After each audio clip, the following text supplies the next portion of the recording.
everyone, welcome back to Richoux on Demand. Thanks so much for stopping by. I'm gonna turn this light off so there's not so much of a glare. Okay, so today we are going to be doing my non-authentic chicken enchilada casserole. I spoke about it when I did my Azure haul and I got my green chilies, and y'all said y'all wanted to see it, so I'm gonna do it. It's really easy. It's not authentic at all, but it's really quick. I'm the only one here. Again, during the week I'm normally the only one here. Keith is away at work and Eric is at my mother's house because he goes to school closer to her and he likes spending time with his cousins anyway. So right now I have my oven preheating to 350 and I have all of my ingredients here that I need besides the heavy whipping cream. So in this bowl I have 1 block of cream cheese, and then my other ingredients include 1 can of diced green chilies. These are the mild. I think they come in hot as well. 1 can of Rotel tomatoes. These are just the Great Value diced tomatoes with green chili. It's just the off-brand Rotel tomatoes. I do have some diced tomatoes canned on my shelf, but I had this from, I don't know, a year ago or something in my cabinet, so I just decided to use that. I am going to use some sliced ripe black olives. I got these black olives from Azure maybe a month ago. I will have my Azure link down below if you decide to look around and sign up. It does help me a lot. Now, my recipe typically doesn't include the black olives because my husband hates olives, but he's not here and I get to eat them all myself, so I'm just gonna put some black olives. I also have a pint of my canned chicken breast. I have some tortillas. I normally make my tortillas from scratch, but for this recipe you might as well just buy them unless you want to make them from scratch. I didn't. So I just got some of these. This is the Hola Nola brand. They're made locally here in New Orleans, so pick these up. And then I just have some Kerrygold butter and my baking dish. So we're gonna get this put together. Literally, I don't know how to let y'all see this, so I'm gonna try to show y'all what I'm doing without moving the camera, because y'all know I have my makeshift tripod there. So hopefully everybody's having a good day today. It's Monday. Hopefully everybody had an amazing Thanksgiving holiday. Keith and I actually just got back from Mexico. That's where we spent Thanksgiving. So it was back to work and everything today for us. And this is going to be a good meal for me to have in the fridge for quick dinners and lunches this week. Oh, I know what else happened this week. So my green stock got here today. Actually, I got one of the five tier originals and then one of the 7-tier leaf ones. I'm really excited about that. So all I did was grease this baking dish with that butter. And I'm gonna open my jar here. I'm having to lift everything so y'all can see it, but I don't mind. And I'm gonna drain the water out of it. So I've drained my chicken, and it's about the equivalent of 2 chicken breasts. Maybe 1 big chicken breast or 2 small ones, or if you're using chicken tenders, maybe about 4 or 5. You can also make this out of canned chicken that you buy at the store. I've done that before and it works perfectly fine. I do like this though because it shreds really easily. And then I'm just gonna add 1 can of these diced chilies, juice and all, in with that the chicken and the cream cheese. So I always buy mild green chilies, but if you like it spicy, you can get spicy. You can add hot sauce. My mother actually adds her diced rotel tomatoes in this chicken mixture. I do not do that, but you can. What else can you do? You can do anything you want. I mean, it's your food, so you really can do whatever you want. But yeah, I basically use these green chilies as my seasoning, because I typically don't need to add anything else to this mixture. And then I just mix it all together. You want to make sure that your cream cheese is really soft. If you need to stick it in the microwave, go ahead. It's not going to hurt it because you're going to be sticking this whole thing in the oven. But I've just had this out since I got home today. And by the time I got home, fed the dog, fed the chickens, and cleaned out water bowls, and picked green beans out of the garden, and watered everything, and all that jazz, it was soft. So I'm just stirring this up, and I'm kind of using like a mashing motion. I know it's kind of bright, but I'm kind of like mashing it.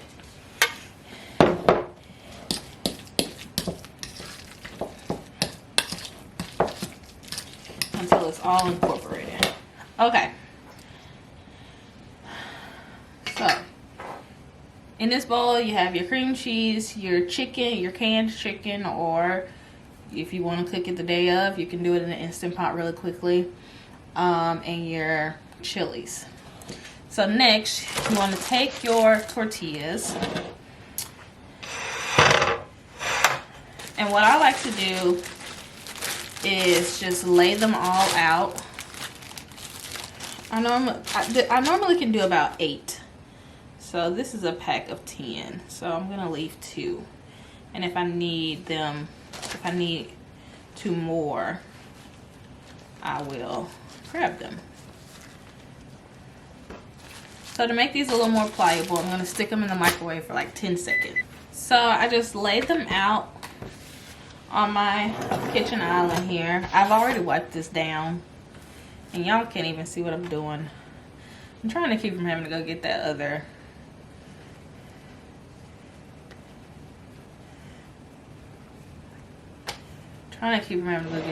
tripod, but looks like I might have to.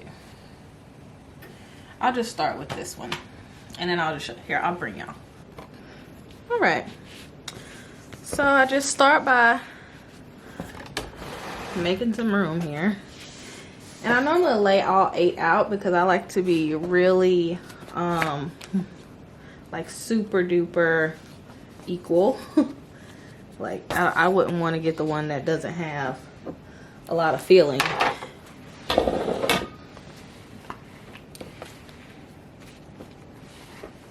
But I'm just taking my time to take these all apart.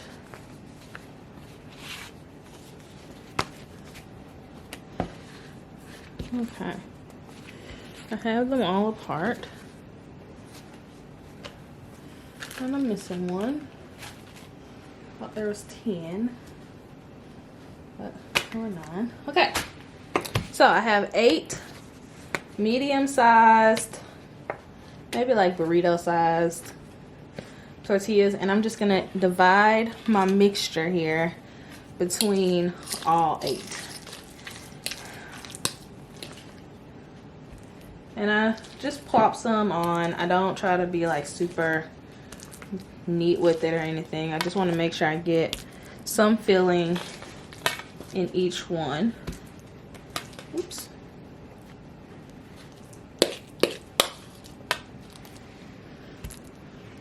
Typically 8 is my magic number, but I may even be able to get a 9th one here.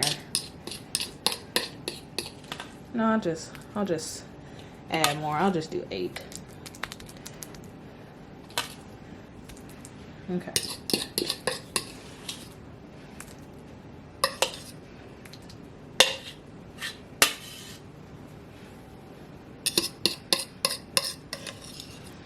could get a spoon, but I don't feel like dirtying another dish. Okay, and it's as simple as you roll it up. You don't even have to roll it. You just kind of, I kind of take it, fold it in half, and kind of pull back. Hope y'all can see. And then roll it over. And then I put it, see if y'all can see, I put it seam side down in my dish.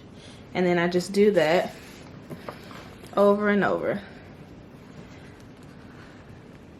until my baking dish is full.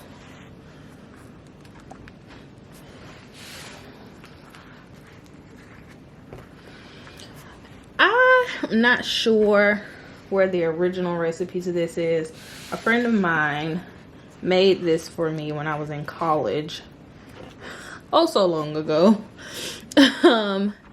And I have no idea where she got the recipe from. If I did, I would link it down below. So yeah, I think 8 is gonna be perfect. 8 normally is perfect for a 9x13 pan. I would imagine if you were using like the small fajita ones and you had like a smaller pan, like if it was just you and you and your husband and you just wanted to make this for dinner for one night, I would assume, you know, you can use maybe a smaller pan and those small fajita type. Whew. All right, guys. So that's what it looks like. The rest is super easy. So you got the can of Rotel. You're just gonna open it. I drain the juice. Some people don't. So I just don't want it super watery. And then I just dump this entire can right on top. Just kind of spread it around a little bit so you can get a little bit of tomato action on top. Now, if I didn't have any Rotel tomatoes, if I didn't have any diced tomatoes canned or anything like that, I would definitely just pour some salsa that I would drain, obviously, or something like that over the top as well. So it's this is a very forgiving meal. Okay, next I'm gonna put some olives.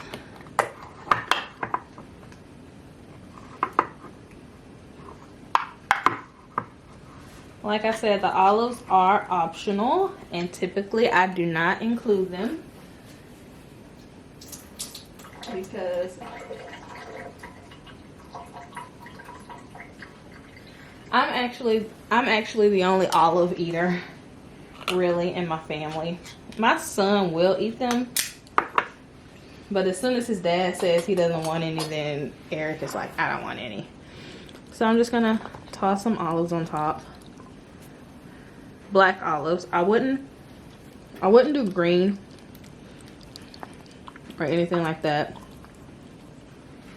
You can if you want to, but I wouldn't. I just think green gives it a little different flavor than fully ripe black olives. Okay. Now, that's how it looks. Hope you guys can see that. And the last thing you do, well, not the last thing.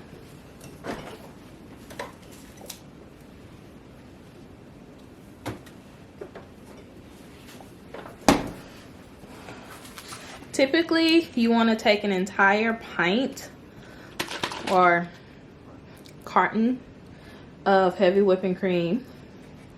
This is a 12-ounce bottle that's like halfway empty. This is my Alexandria family heavy whipping cream from AZURE. And you just pour it all over the top. And what this is going to do is going to lubricate your dish so that when you bake it, it's nice. It turns into more of a casserole. So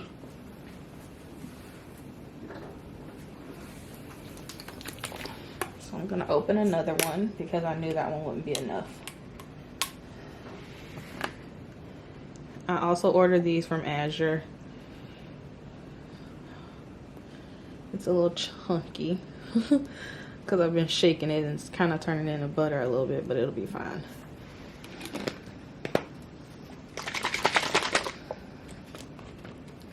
But you want to put, I'm probably going to put this whole cream. So I put about a pint, about 4 ounces and 12 in my dish. And I'm just going to kind of move it around.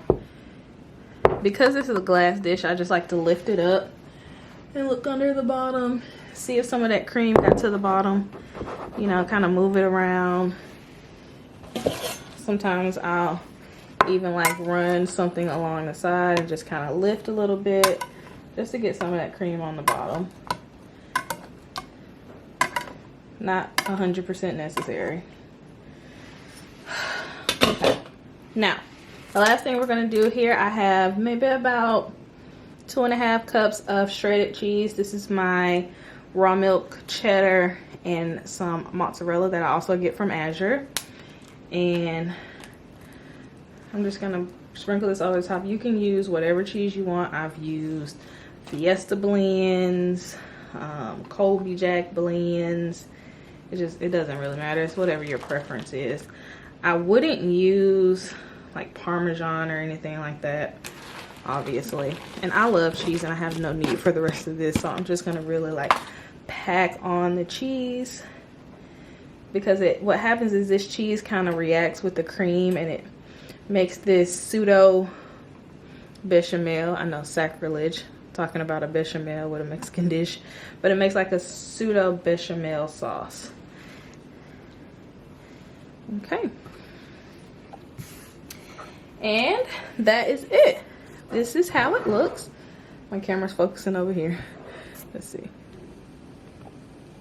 Okay, so this is how it looks. I'm just gonna put this entire dish in my oven, set at 350 for about 30 to 35 minutes. Everything is pretty much cooked. You just kind of want everything to meld together. If it goes a little more, it's fine. If it goes a little under, it can be a little too liquidy. So yeah, I'm just gonna pop this in the oven, and in 30 to 35 minutes it'll be done, and I'll just let it cool, and then I'll be ready to put it in the fridge to have, you know, to slice up and make lunches and dinners. One thing about this meal, if you're gonna serve it the day of, once you take it out of the oven, let it sit for 10 or 15 minutes to let everything kind of set up, kind of like you would a lasagna. And I like to cut it instead of like actually taking one enchilada at a time. I just cut it in blocks. But we're gonna put it in the oven, and then I'll show y'all the shot of them coming out. All right, guys, so that's in the oven for the next 30 to 35 minutes. I'm gonna clean up, get my dishwasher started, all that jazz, and that's pretty much the video. I'm gonna end the video with a clip of it coming out of the oven, and y'all can see all the goodness. And yeah, super simple, easy recipe.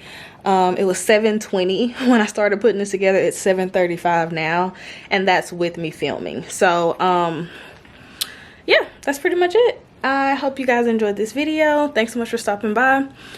I'm not sure what the next video will be, because this weekend we're actually going to a Christmas festival in Natchitoches, so I don't know if we're taking the camera or not. If we do, then obviously you guys will see that. If not, the next video you might see is us getting our whole grass-fed cow. We did order a whole cow from a local farmer here in Louisiana. It's on the smaller side, but it is 100% grass-fed, grass-finished. So yeah, we'll show y'all what a whole steer looks like. Smaller steer, it's not a big one, but so yeah, that's pretty much it. Just gonna get cleaned up, and yeah, so if you guys like this video, consider clicking the link down below to subscribe. Check out AZURE. You know, I love them. I talk about them all the time. I do my hauls here all the time.